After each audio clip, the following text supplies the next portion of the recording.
Joining me now from France is energy market analyst Saul Kavonic. Saul, tell me about this mass blackout and the impact it's having.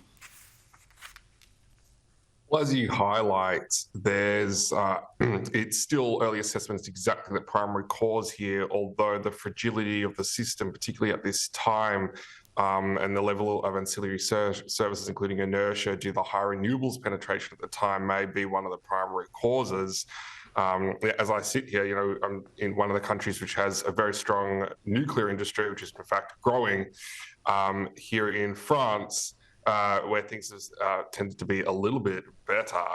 But I think what we need to take as a lesson here is what we've seen playing out now in Spain could be a sign of what we see it will happen in Australia as we continue down this path of ideology-driven policy for energy rather than engineering-driven policy.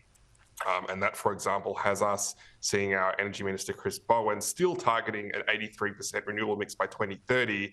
And it's harder to determine here what's kind of worse, the farcical notion that we can actually achieve the 83% with even the renewable industry itself acknowledging that's quite impossible, or the question of whether we should be desiring this level of renewables dynamics given the instability it's going to cause, Rita. But I might just highlight our situation in Australia is fundamentally much more dire than the issue about should we be prioritising renewables over, for example, fossil fuel-based generation.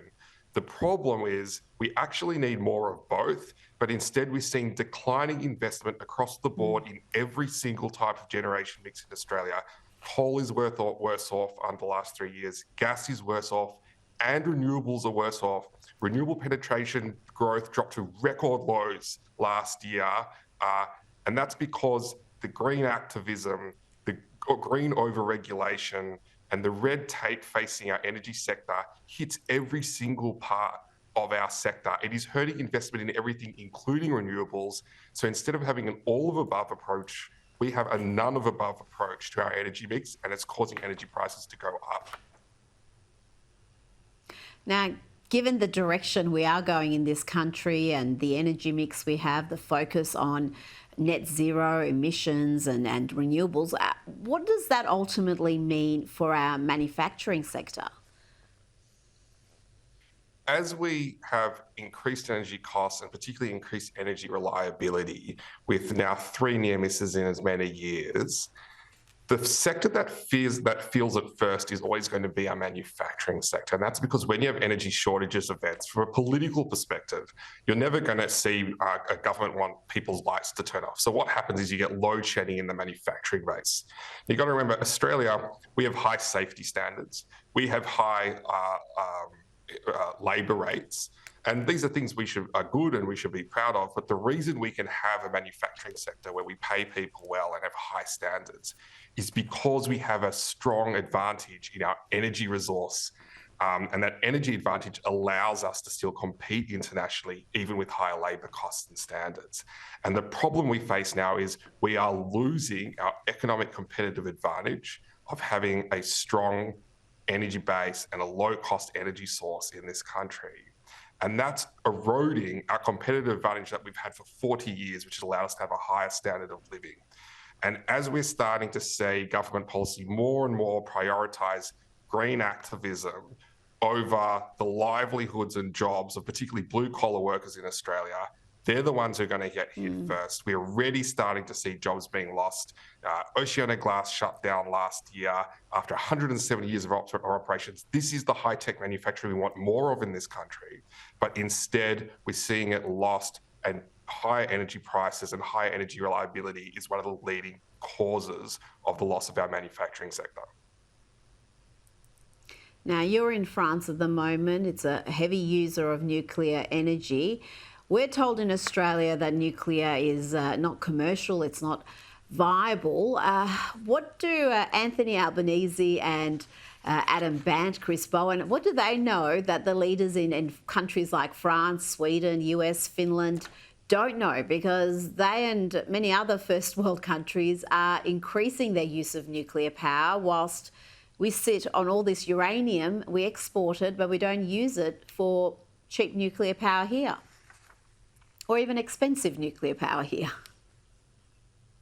Well, I think it's quite clear that most of the mob in Parliament, in particular our Energy Minister and arguably our Prime Minister at this stage, know very little about our energy sector. But I think a very good example to look at is what happened in Germany here, where you actually had effectively the equivalent of a Greens minority government there, an actual minister who was part of the Greens party. And in the face of the shut-off of Russian gas after the Ukraine war, they had a kind of internal schism and decided the Green Party still couldn't bring themselves to actually support nuclear, and so they supported more coal-fired generation. As a result, Germany's been shutting down its nuclear facilities, and of course, all that's happening is France is building new ones just across the border from Germany and will sell the power into Germany. So Germany's lucky in the sense it still gets to rely on nuclear power, just pays France the privilege. In the case of Australia, we don't have the advantage of being able to tap into our neighbours' nuclear power.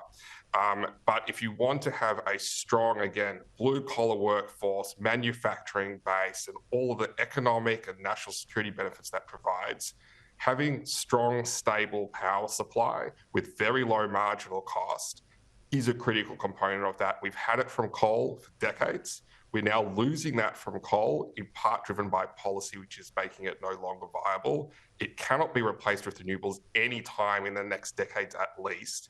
And nuclear could provide one avenue for that. And it still surprises me that we rule it out from the get-go and don't let it to compete in the market like we do with other energy sources.